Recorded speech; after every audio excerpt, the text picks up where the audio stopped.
listening to the Adventure Party for the 3rd week of May 2022.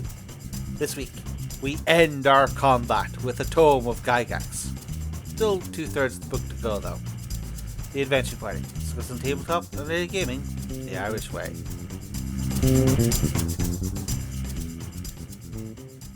Welcome, dearest listeners, to my brandy drinking and skull hanging room once again to peruse the polished bone visages of all of my enemies and my fine drinks cabinet. And here with me today is my... what was your title again? Majordomo? I've always liked Seneschal. Oh yeah, Seneschal. Yeah, sure. I quite like it. I don't ask me what it means. I think it's a fancy term for an accountant. But and quite an accounting of skulls you have in here, Warlord, as we find ourselves yet again sampling from intoxicating brews, dead enemies, and forbidden tomes. Yes, because we're deep in the most important and yet most difficult and indescribable section of Gary Gygax's original DMG, the section on combat. We spent all of the last episode about combat dealing with anything but combat. How it starts, of course, how you might avoid it, how you might even run away from it. I think we've just a little tail end of that escape to pick up on. But after that, we go into the actual crunching bones and hacked meat. Gygax had to throw in just little good-hearted jibing at his fellow wargamers and role-players with the section on fatigue from running away. No rules for exhaustion and fatigue are given here because of the tremendous number of variables, including the stamina of the characters and creatures involved. You must judge these factors in a case of continuing pursuit. Fatigue merely slows movement and reduces combat effectiveness. Exhaustion will generally require a day of complete rest to restore the exhausted creatures. Always bear in mind that humans inured to continuous running, for example, can do so for hours without noticeable fatigue, i.e., those such as Apache Indians, Zulu warriors, etc. Do not base your judgment on the typical modern specimen. Yes, running for a bus not quite as arduous a test of our abilities as upright apes as, say, the pursuit across the Serengeti of your next meal. It is, of course, anthropologists tell us that running is basically the thing that set us apart and put us on top of the food chain. Not the opposable thumbs. Oh, any fool can get those. But the ability to be a long-term pursuer who can suss out where prey might have gone to ground or taken a difficult route, and to maintain that pursuit for hours, possibly even days, until you've run down 800 pounds of heaving, panicking, fatigued savannah meat. That's what puts Homo sapiens on top. Oh yes. We are unstoppable killing machines. The unstoppable part being paramount. It's interesting to see that according to the logic of Gygax from this, that implies that even the lowly wizard of a medieval extraction is far closer to our primal ancestors in terms of combat running than a modern gamer. We'll see. I don't know how many laps of the tower do you make an apprentice do if he's fouled up his incantations. There's a few pictures of very buff wizards and that old D&D art somewhere. Oh, and across the internet, I'm sure, but we're a family show. We won't indulge. But yeah, it's like people were leaner back then. I think it's... Look, if you go and look at medieval artwork, there's plenty of fat people. Don't worry. Like, once you move to an agrarian economy with surpluses, there's plenty of opportunities to get fat, even if it's only because your diet is lousy. So, yeah, some people waddle, some people toddle, and some people sprint. But I suppose Gary was surrounded by the college set in, 60s America? Yeah, Illinois, Lake Geneva, which is sort of right between Chicago and Minneapolis, I believe. Jogging hadn't been invented at this point, so it's hard to keep the pounds and stones off in academia when no one has developed the sweatband or the aerobic fitness video. The 80s were coming fast at this point, and with them, the aerobics fitness video. And look how much leaner and meaner we are today. I'm glad this is a podcast. Right. But yes, on to the good stuff. Melee. The term melee includes striking with bodily weapons such as teeth, fangs, tusks, tushes, which is a subcategory of tusk that I am not quite sure the distinction is, claws, nails, talons, paws, etc. It also includes striking with various objects and weapons. But yes, we're going into the proper process of beating someone over the head with a thing.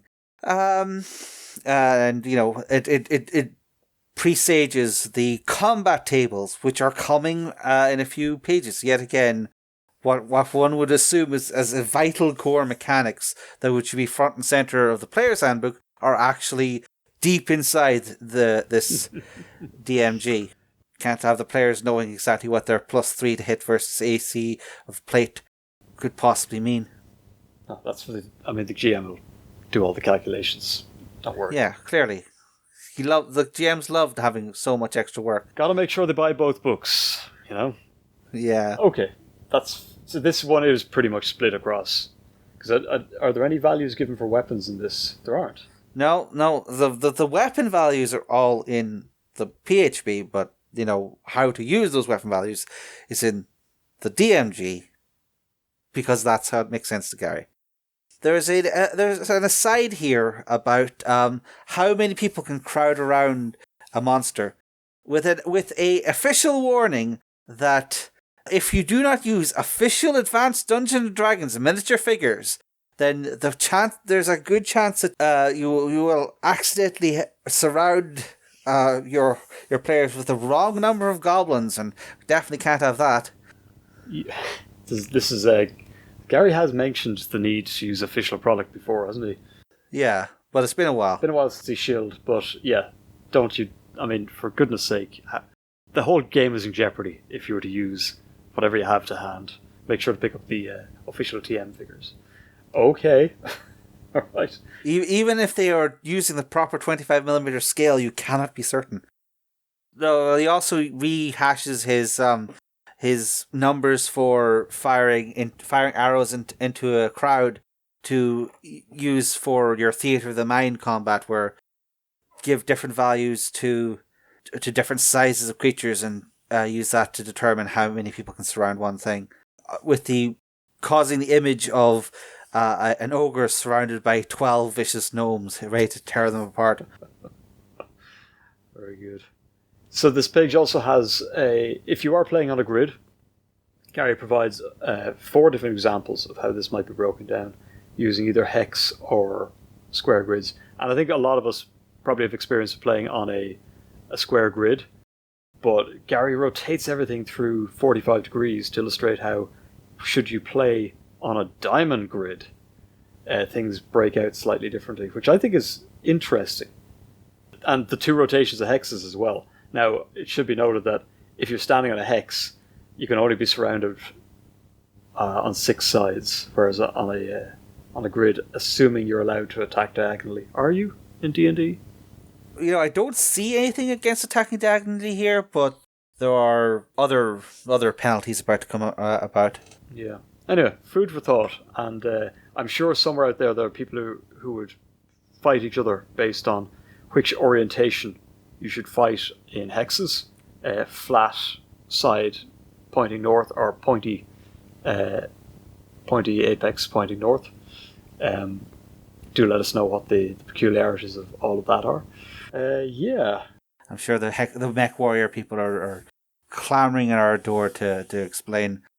They'd probably know. That's fair.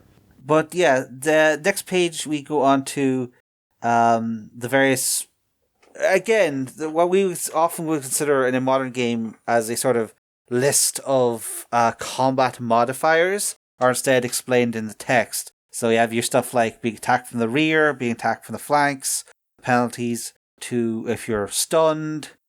3 different horrible things that can happen to you if you are magically sleeping or held. So if it's the middle of a fight and you're sleeping or held, you always take maximum damage and attackers get double attacks against you. But if you're not in the middle of a fight, you just get killed.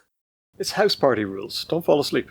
Apparently. Although apparently this does not apply to being regular asleep, just when you're magically asleep. If you're regular asleep, you get a chance to wake up, but not unless you're being attacked by an assassin. Because of course we need exceptions for assassins. Sleeping is complicated, and so are assassins. Apparently. What's also complicated is a special note here that whenever you give someone a bonus to hit, that's not a bonus that they add to their dice. That's a bonus that they add to a target's AC to increase their AC, which, as I said, is a bad thing in this thing, because lower AC is better. So combat bonuses are added to their AC in order to get your target number for the combat matrices, which are about to appear in a page or two. Yikes. It's a little inconsistent though. There's times when it's like these are this only applies to bonuses for weapon type versus armor type, or these kinds of flank attack or rear attack modifiers. But your bonuses from your +3 sword and your +2 to strength, those apparently do get added to the dice. It's maybe we'll see it in a minute. Sounds like tricky maths, and maybe, just maybe, he had tested and tried all of this out. I mean, it is an explicit point he goes out of his way to make. So, as I said, you don't want people to become hit-proof, even while they're lying down asleep. That must have come out of playtesting. Okay. Probably. What next? It's a paragraph about how you don't always get to attack who you want in a melee, but it's again just sort of GM make it up-ish. Here's a surprising thing I was not expecting. Relatively straightforward rules for fighting with two weapons. Of all the things you would not expect to be simple and straightforward, the two-weapon fighting rules were one of them. It's literally just -4 with one weapon and -2 with the other, and the penalties go down depending on how high your dex is. It's actually super simple, and I was not expecting that. Yeah, if your dex is below 6, it's harder. If your dex is above 15, it becomes easier. And that's that. Presumably the combat matrices sort of make all of this work later on. So you're able to have single weapon or two weapon attacks feed into those matrices, and it kind of works out. Which is, the matrices obviously not present in modern D&D.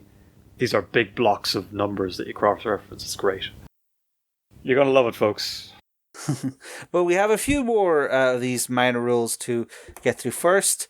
The first one is the origin of the attack of opportunity, where if you turn from combat, the enemy gets a free attack, and it counts as a back attack, so they get bonuses to hit, and you don't have your dex to AC. I don't like to accuse the entire OSR blog sphere of lying. Wait, no, I love doing it.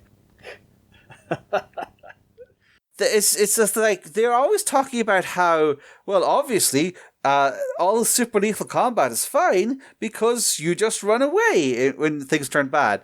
But even here in this early version of the game, here are some explicit rules preventing you from just running away. And I really want to see more worked examples of how OSR people expect running away to work in a game, because Gygax seems intent on scuppering their, 40 years in the future suppositions. Well, we did look at evasion previous. There's a lot of it. Yeah, but that sort of seeing monsters coming down the corridor and running away because you just got your initiative right, or abandoning poor Jimmy to die, then that's when you get evasion rules. But Jimmy's not going to be able to join you in that run without taking a couple of spears off the backside. Well, it's the problem. It's the problem with any turn-based, initiative-based system. Like, running away is almost impossible. You move, I move. You move, I move. And unless I can move at a significantly faster rate for long enough, you're simply always going to be able to close the distance each round and hit me again. or engage me again. In which case, I have to break away, and you get more free hits. Right? Yeah, it's as you say, it ain't easy, and the OSR guys maybe have a little explaining to do. Okay, so then we get some monk stuff. Yeah, the Gygax is I don't know. Remember which player was it? One of Dave Arneson's players, one of Gygax players, who insisted on getting to play as John Carradine from the Kung Fu TV series. But here, Gygax dedicates almost half a page to, sabotaging the poor monk with his great and another all capitals declaration. A monk at first level is capable of stunning or killing only an opponent of man size or smaller. For the purposes of this determination, man size shall be 6'6", 300 pounds. So, which covers quite a lot of men, but not all men. Yeah, certainly doesn't. Yeah, especially when you're in a fantasy game, and of course it goes up by level. Every level of monk you have, your man size increases. You can kill someone who's 2 inches taller per level. 2 inches and 50 pounds of weight. Which is interesting because it means that oh my word, all the write-ups in the monster manual, just the average weight of a creature suddenly becomes a game statistic, but only for monks, and as we'll see in a minute, using unarmed combat and grappling. There's also a lovely little second piece of sabotage where he explains that... Hold on a second. Hold on a second. What if something's like 4 foot tall, but 800 pounds? Can a monk stun it? Mm. Is it both criteria or just one? I think it has to be both criteria. So I think, yes, if you have your super dense miniature iron golem, I think, yeah, you can't stun it. But yes, there's also a little bit of secondary sabotage where it explains that a monk who is punching some kind of undead with a touch attack will get the effect of their touch attack every time. So if you punch a ghoul, you'll get paralyzed, and if you punch a wight, you'll start losing levels, because that's how undead work in first edition. No touchy. They're not doing it to you. It's just happening from them. So when you touching them is the same as them touching you. Oh, not to mention you can't stun or kill something that isn't living. So, like, if it doesn't have chakras, how are you going to affect it anyways? Look, as with everything with the undead, no touchy. I guess you better have that cool quarterstaff or some other Ninja Turtle weapons ready to go as a backup. Doppelgangers are unaffected as well, for reasons. Why? I don't know. Maybe they changed their chakras. I'm not certain. Fair enough. There's another thing about actions in combat and how people have to at the start of a round of combat, explicitly state their actions, and they can't change that.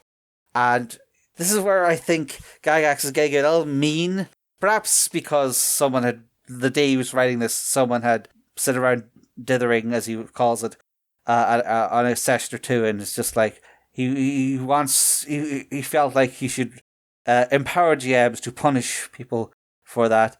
In fairness, we've all been there and we've all done that.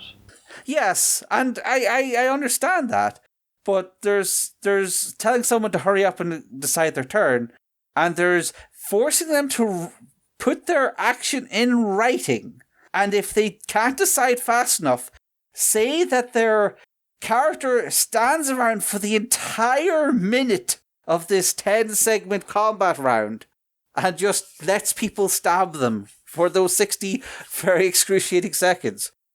But then he swings around again to also take some shots at the I do 17 things in the combat round person, where apparently he is encouraging GMs to assume they explain their plan on a PowerPoint presentation. Well, each of those segments takes 1 to 4 combat segments, and then there's the time to move here, and time to move there, and time to look through your backpack.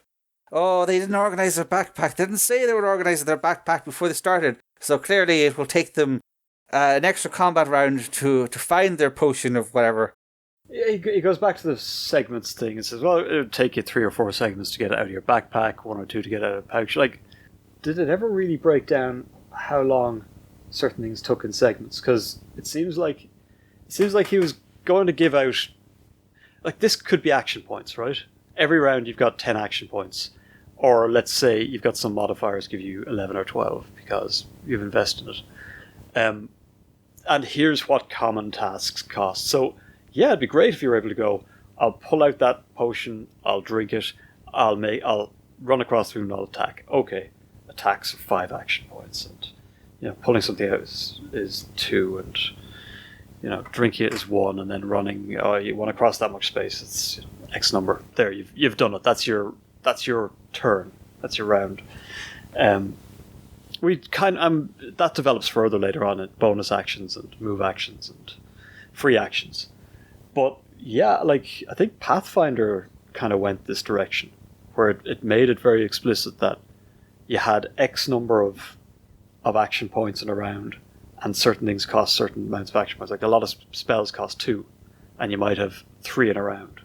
So, yeah, he seemed to have something like that in mind, but I don't think we ever saw it. Oh, excuse me. Don't think we ever saw it explicitly stated, at least not here in the DMG, how much certain things cost. Or maybe I just misremember. It's an interesting sort of middle ground where we would see 80s game design would be very rigid about how many combat segments or action points a given action requires. They would have had these massive tables, and then there would have been earlier games like original D&D, which would have been very loosey goosey about how much you could do it around. It would all be up to GM interpretation. And here there's sort of this kind of transition point between the two, where Gygax wants a set of tools to beat players with who are trying to do 17 things in a combat round, but he doesn't lay them out explicitly, giving GMs the ability to rule. This time it takes 3 combat segments, but tomorrow will take 5 because you're doing it in the dark, and it takes 2 this time because you're drunk or something. So there's sort of that sort of middle ground, as it were. He breaks down one of these sort of, I do 10 things actions and explains why it should take 2 rounds. Okay, but if you're going to adjudicate like that, maybe give players, or if you're going to say, oh hey, some players, they'll say they want to do 5 things. Well, that's actually going to take this long. Maybe give the players that information. Let them know that, hey, you can budget your round, sure. Here's roughly what it'll cost, and if you can, fill in the gaps with anything else, go nuts. But it'll become very quickly apparent that you are trying to do too much in a round, or that what you're trying to do takes 2 rounds. Budget accordingly. But it's one thing to say, GMs be aware of this stuff. It's another thing to say, hey, look, as players, you'll make your lives a lot easier if you know these things and apply them accordingly. So, yeah, I'm not sure that any of this ever got properly solved, even now in 5th Ed, which is fairly permissive. I'm kind of on the side of giving a budget. I like what Pathfinder does. Raising a shield costs 1 of your actions, for example. And I think, depending, you can split it up any number of ways. Like, you can be quite finicky with it, but once players are usually going to do a few set things in any given combat, at least to start with, and they'll very quickly get used to budgeting inside whatever system you're presenting. But give them something to work with. Yeah, one of these moments where I feel like Gary had the kernel of a system in hand here, but didn't put it all on the page. Okay. Yeah, it was something he would do at the seat of his pants, and he didn't want to admit that in the text. And now we come to a little, there's a fun little section about 2/3 of a page of an example of melee. And I just want to pause for a second. We're not going to read the whole thing. It's an interesting example of a mid-level party running into a slightly higher-level party and losing their poor thief before cheesing their way through by winning initiative on a spell. Standard first ed stuff. But I just want to stop here to read out the situation. Because there are names, dear folks. Gygax never put names of NPCs in his games because he liked coming up with this kind of stuff instead.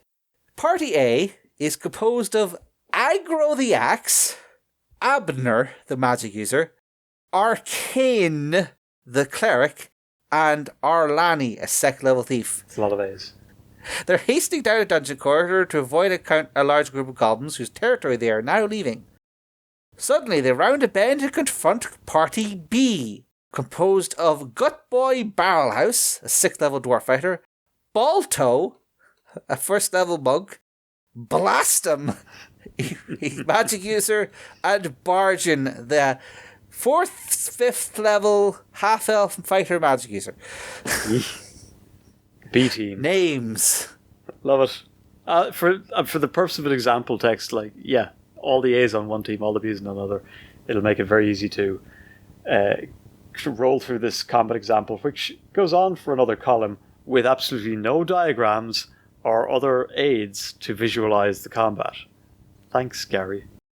It's very interesting because it keeps explaining explicitly how many combat modifiers each character has in their combat roll. Like, oh, she's using a sling against a person with no armor. She gets +3 to hit, but she misses.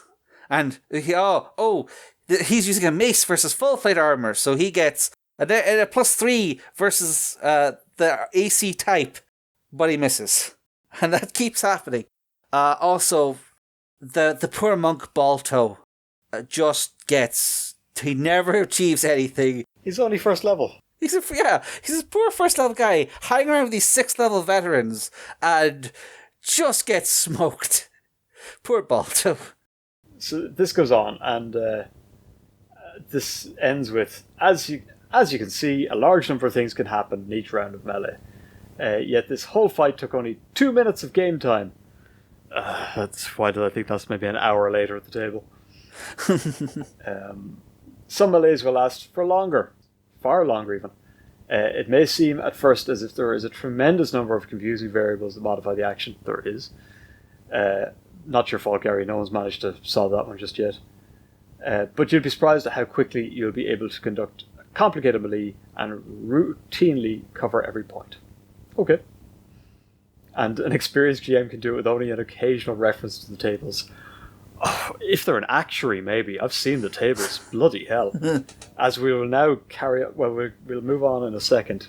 We have one more bit of interesting elements, is the non-lethal and weaponless combat procedures, which covers pummeling, grappling, and overbearing. These are the ugly sisters, as I like to think of them. Only one of these ended up going to the ball. Yeah, I'm kind of... This is my first brush of this. Like, grappling, everyone knows grappling. Grappling rules are some of my favourite rules because, well, it's perverse, really. But grappling used to have 2 sisters, pummeling and overbearing. They didn't make it. Yeah, so pummeling is essentially unarmed combat, but with seemingly emphasis on, like, knocking people out, because you do some of your damage as hit points, but some of it is kind of special non-lethal damage, which goes away quickly, but if you manage to get someone above their non-lethal hit point total, that they get knocked out. And overbearing just appears to be like knocking people down or knocking them to one side, as opposed to grabbing them. There's been versions of overbearing in certain games. I know Third Ed had overrun attacks and trip attacks, but these are all similar things where it's percentile based on a bunch of modifiers, but the modifiers involved are just ever so slightly different for each table, so that there's no unified mechanic here. It's like each one has its own table. Each breakpoint where your strength starts adding 1% per strength point or 2% per strength point. Different levels of how much weight and height difference matters. What I find fascinating about this is that just looking at it now, so pummeling, rendering someone unconscious, that's now automatically sort of available to most people in that you declare that your attack is going to render them unconscious rather than kill them outright. That's just a sort of probably a house rule, maybe written down somewhere. But it's accepted generally that players get to have, given the correct circumstances and assuming something can be knocked out, you're just allowed to say, okay, we're knocking them out. We don't want to kill them. We need, presume because we want to tie them to a chair and apply some knotted rope until we get answers. So, yeah, that explains why pummeling sort of goes away. It disappears off into look, this is much easier if we don't apply a whole bunch of numbers and instead make declarations about what happens with that final blow. Overbearing seems to become something that only happens for certain characters given the correct feat or special ability. Like, it's about knocking people down or bullying them out of the way. I mean, we get Bull's Rush in later editions, and we get all sorts of other trip attack fighters and things like that. So that seems to have become, it's kind of hived off into, again, don't need all these rules. Here's a couple of special circumstances where you can do it. Most of the time you don't get to do it. You need to be in the right class with the right abilities. But grappling has remained open to everybody in almost every version of D&D I can remember. There's always been the grappling rules. They've somehow resisted either becoming something that can be declared as part of a regular attack or becoming something that is only applied using these special feats or abilities, which I find fascinating. And grappling has remained a bit of I'm going to grapple them. All right, now we've got to go look at the grappling rules because no one can ever remember them because they always change. Wild. So only this one of the three sisters. They're not that ugly. They're just unwieldy. Homely? They're homely. Yeah, it's a weird one. I feel it might have something to do with wizards being so important, so grabbing a wizard has become important. As I say, just stabbing a wizard has also been an option, but people want to be able to... I'm not sure. It's seriously, it's the edge case that comes up enough that you can't simply be abstracted. I do love the fact that there's a little table that shows whether it's a waist clinch or an arm lock or a headbutt. It depends on how you roll, what type of move you do. It has its own initiative system, which, is reason why the unclear initiative system at the start of the King turns into a 20-page fan PDF, as we said last time. But also there's implications of being able to counter, but only if you roll certain low rolls, and... Okay. Anyway, just wanted to make that point about the fact that we three systems for very interesting things, and now we've one. It's not very interesting, but it's just, it defies reform. Now we move on to what we've been waiting for this entire time: combat matrices. Yay! Right. Yeah, they're broken down by class type. So clerics, druids, and monks have one. And it's basically cross-reference of their level, which tends to be in batches, versus the opponent's armor class. This is effectively Taco before Taco, right? Yeah, this is all of Taco laid out in a grid, but with the extra caveats that, depending on what class you're in, it's going to be different as well. Everyone starts at Taco of 20, essentially. Once you do it, but there's some idiosyncrasies here. One of the things, and this comes up later, is that natural 20s don't automatically give automatic hits in this version. They basically go past your maximum AC you can hit. So say a fighter would have, you would hit an AC of 1 on a natural 20, but also we would hit an AC of -4 on natural 20. So there's more natural 20s that you climb a couple of points of AC over what you'd normally be able to hit. Right, yeah. It's all here. I mean, it's a to Gary's credit, he gets pretty much all of it in one page, or someone does, and there's a nice big sword illustration to the middle of it just to fill up a bit of space. But yeah, it's here, and there's only a few exceptions, and they're kind of listed below the tables. There's some tables you wouldn't normally expect. There's a table for clerics. Cleric turning comes here, along with an aside that apparently paladins can be turned by evil clerics, which again was the idea that paladins are basically good undead seems to keep coming through this. Well, if they're the exact opposite to evil dead, they're alive, not dead. They're good, not dead. So evil dead, good, not dead. There's also a section saying that if a monster has the +1 to hit or +1 weapons to hit or better rule, that sufficiently powerful monsters can automatically bypass that, but not sufficiently powerful PCs. They still need to get +1 weapons because you need your chimeras to be able to hit minor demons or something. Apparently, this was an important thing to include as a caveat. Of course, yeah. Also, you need them out there looking for loot. Otherwise, what's the point? Yeah. There's also a couple of glimpses into the horrors of psionic attack modes and defense modes. Not just a glimpse, it's a solid section now. I mean, I'd no idea that psionics was this baked in to begin with. I thought it was an invention of later forms of D&D as anime and things like that became more popular and are just Eastern adventures.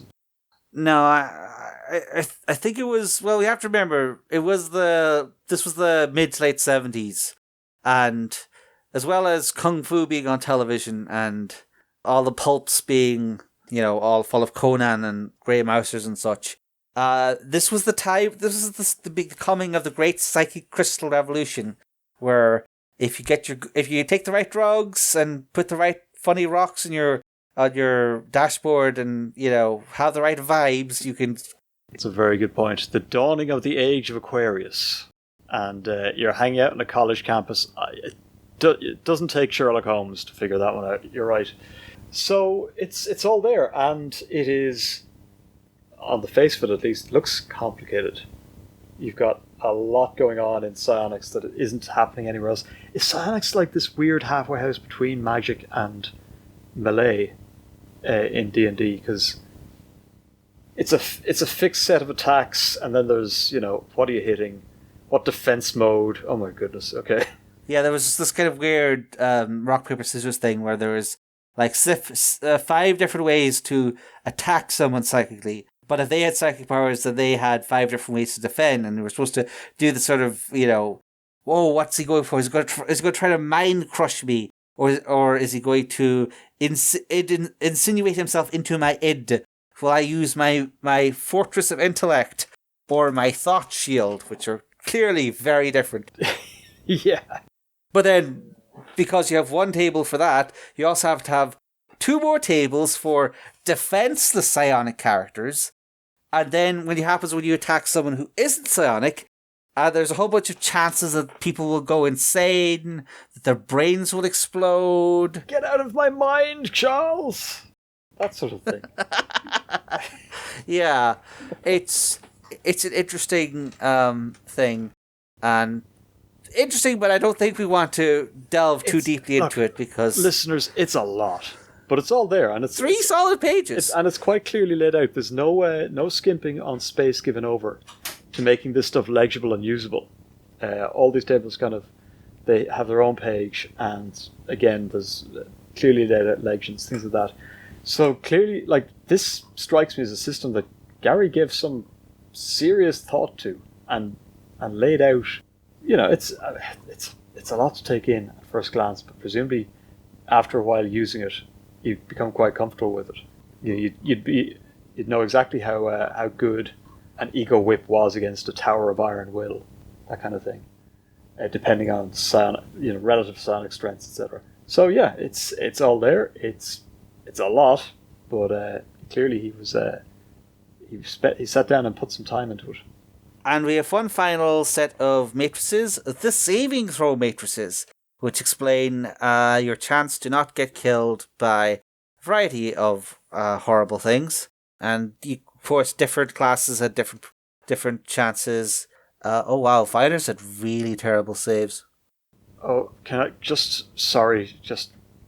I know we don't backtrack, but the very end of the psionic combat notes, there's this one clanger.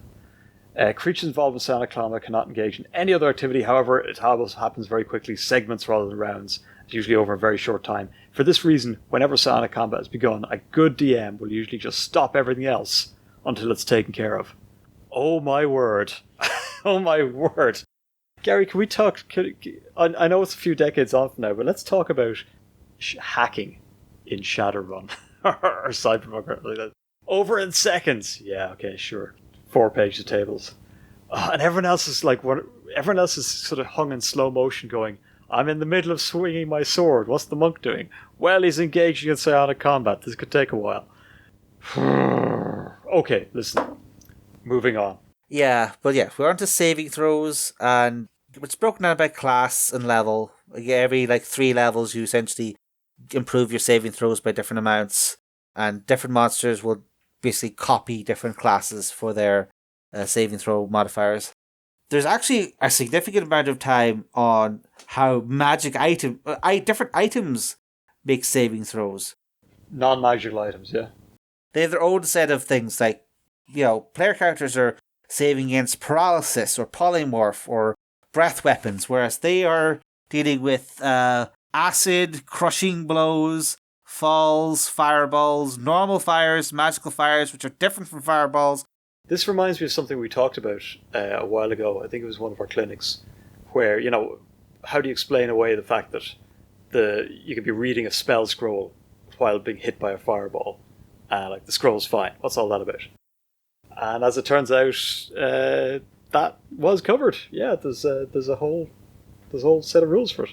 So you can figure out if your scroll of protection is going to come off Krispy Kremed or not. Yeah, and you have certain things like electricity is actually really easy to save against for most materials, with they have a 1+ saving throw, but any liquids you have actually only a 25% chance to not evaporate, I guess? Yeah. Weird. Interesting. Indeed. Okay. I suppose you put electricity through a potion, something's going to happen to it, right? I guess. That's certainly what this is implying. It's a wildly unstable alchemical mixture to begin with. Oh, but first we have to pause for a minute as Gygax does his wonderful Gygax thing for a minute, and he has to have a half-page rant about people complaining about his game and how they're wrong. Yeah.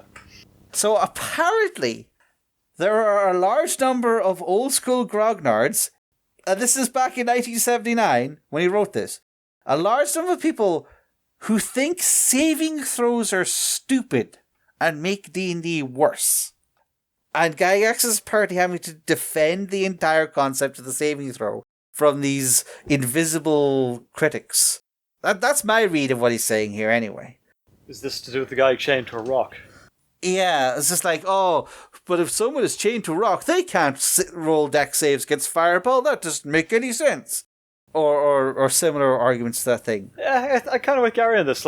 Dying sucks. So, give your heroic fantasy character a chance to... It's the end of any Flash Gordon episode, where Flash Gordon goes off a cliff, and you're like, oh, and then you see whatever he's in. Car? The car's Flash Gordon? He crashes, and then you see the flaming wreck, and you're like, surely no one could have survived that. Tune in next week to find out exactly how they survived that. And then next week it starts with exactly the same footage, except now you get to see Flash jump out a window, or hang off a rope or something, and save themselves at the last second. That's saving throws. That's what they're for. So that the game doesn't suck. And Gygax seemed to really be on that vibe. The idea that there's always a chance. You'll always get one chance, it might not be very high, but you'll always have just the barest chance that you'll be able to get out of this predicament alive. Not in a combat, though. In a combat, you go to 0 hit points, you're done. You better have friends, yeah. But that's fine, because look who's involved in that transaction. You've got the player character, the player, who desperately wants their character to survive. You've got the GM, who, assuming things are going right, is at least somewhat invested in seeing these players come through the fire and the flame. And then there's whoever else is sitting around watching. These other observers, be they after the fact hearing the story, or there at the game waiting their turn. the last two don't matter. Like, they may roll their eyes, they may look askew at each other and going, really? That's how you got out of it? But it doesn't really matter that much. The player, they're delighted that they made the saving throw. The GM will now narrate what improbable way they saved themselves. And they're both happy, and everyone else can go hang, because it's going to be their turn next. And they're going to need exactly that sort of sleight of hand on their side. That narrative fiat? Yeah, let's go with that. Yeah, there's a few other little minor stipulations and side rules for how to handle saving throws here. Apparently, actually having magic armor does add to certain saving throws, but not others. So that's a mild bone of mercy thrown. There's also apparently it's apparently just a rule that all werebores are immune to poison because they're fat. In the poison save section. Yeah. We'll just quickly go over next section, which is hit points. And there's another pause for a minute to explain how hit points are not stupid. Shut up. I see Rasputin getting invoked here. So, this is a doozy. Yeah, clearly Rasputin had Con 18. It's not like he was a cleric and had the will of God behind him. No, it just had lots of hit points. Both sound reasonable, yeah. Right, yeah, what to say about hit points that hasn't been said already? They've been the subject of much debate. Does this give us anything that we don't know already? It shows that Gygax is very much on the it's an abstraction thing, and he didn't really see the point in debating whether, like, oh, you took 13 damage from a great axe, but that doesn't mean, you know, your guts have been split open. It just means that you dodged at the last second. Like, he was. It's not a surprise to see that he's taking the sort of abstraction first approach to this, but it makes it explicit if nothing else. Yeah, pretty much. There is one minor thing, which is recovery times, where it mentions clerics healing people, but really does not seem to think that that is the default assumption, and just seems to assume that, yeah, you're going to have to lay up in bed for a while to get your hit points back. Although there is a 4 weeks of continuous rest will restore any character to full strength. So if your fighter with 90 hit points does get beaten down to 3, they only need to wait 4 weeks before they're back to full. Well, again, it's an abstraction, so that kind of, I suppose, for the purposes of keeping games moving, and if it's a West Marcher style game, keeping the player count high enough to keep putting these characters out on missions, then yeah. Again, the assumption here is not that, oh, there's a fixed party of, you know, a cleric, a fighter, a thief, and a mage.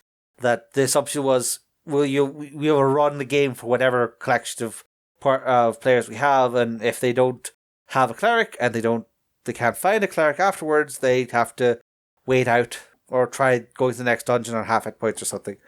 And Gygax seemed to think that freedom to, oh, a poor Roblar is still beat up from the trolls the last time, but he can't miss out on this quest, so he's going in anyway, was a feature, not a bug.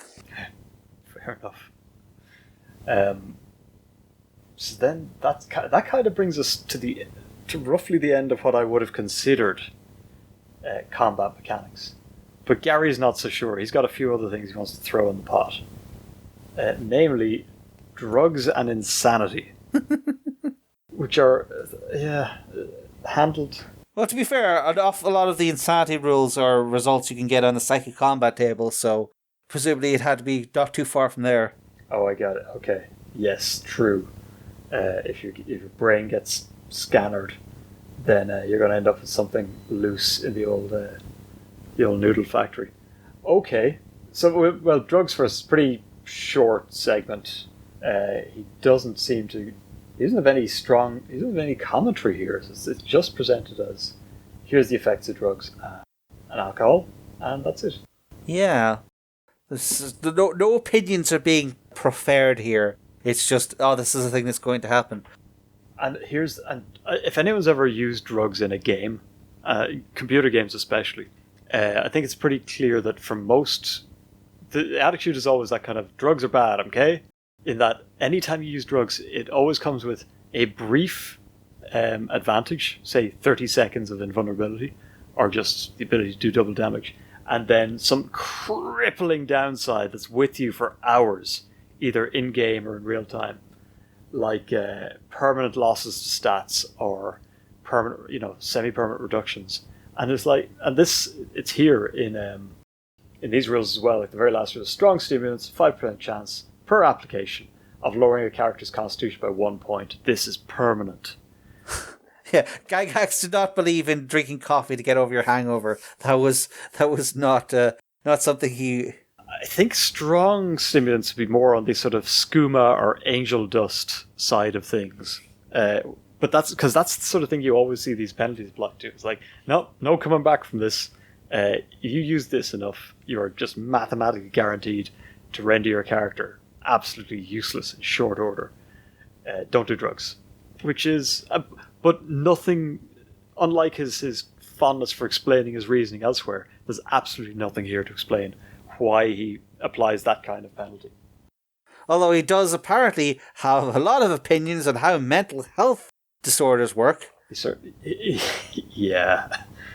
You take it away.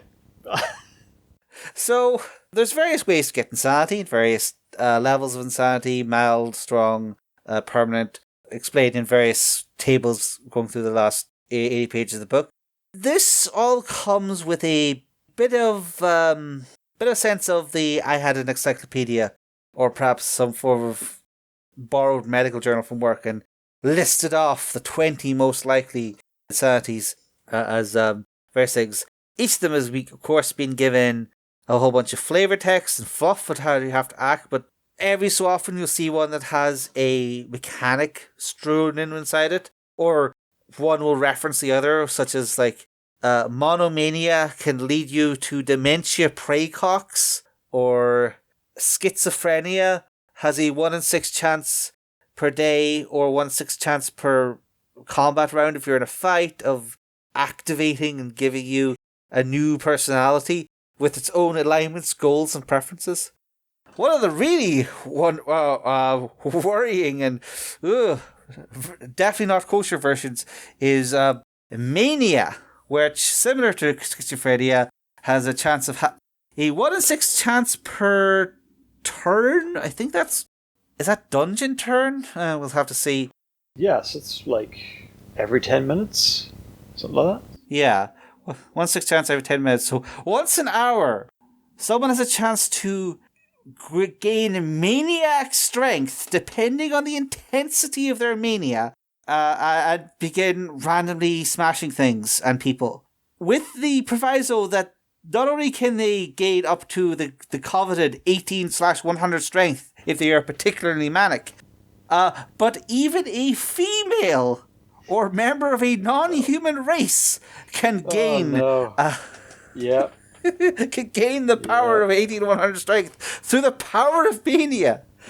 I feel like this is one for the min-maxers. Yeah. But hold on. So 1 in 6 chance per turn means, like, statistically, you're guaranteed to go mental once per hour, or part thereof. Like, and you may spend many, many hours in a dungeon. Like, this is completely unplayable. Well, it's meant to be a penalty, isn't it? Except for the bonuses it give you. Yeah, but it's going to get everyone killed. You either kill them, they have to kill you, or in your ranting and raving you'll attract the denizens of the dungeon who'd be happy to kill all of you. I mean, clearly having gender and racial equality in a game is a threat to the entire party. I note that Gary gives absolutely no mechanisms for recovering or removing these manias. I mean, you can be cursed, you can be fireballed, you can be your leg fall off. You've got a mental affliction. Oh no, you're stuck with it, mate. There might be a greater restoration spell that fixes it, but then suddenly you're in hock to the clerics of Rabelax for 4,000 gold pieces and a quest. But yes, with that we have finally come to the end of the combat chapter and the wonderful journey that comes then. And what have we gained from this epic, bloody knockout combat duel that we've had with the combat rules? We have gained experience. But what shall we do with this experience? Will we level up? You'll have to stay tuned to find out, folks. Next time, there should be a big vuvuzela here. Next time on Tomes of Gygax. Yeah, that's it for combat and some of the things that got just randomly inserted in the combat section. As the Warlord says, next time we'll move on to experience, which is very different from the kind of the XP we know today, right? So many more flavors back in the day. Experience being the quirk of the role-playing world, the fundamental building block upon which everything else is derived from. Anyways, next time. Thanks for showing me the skull collections. Really, it's quite extensive. Yeah. Thanks for keeping the brandy warm or cold or whatever. Blood warm brandy. Marvelous. Yes. Ching chin. Till next time. See you, folks, in another Tome of Gygax.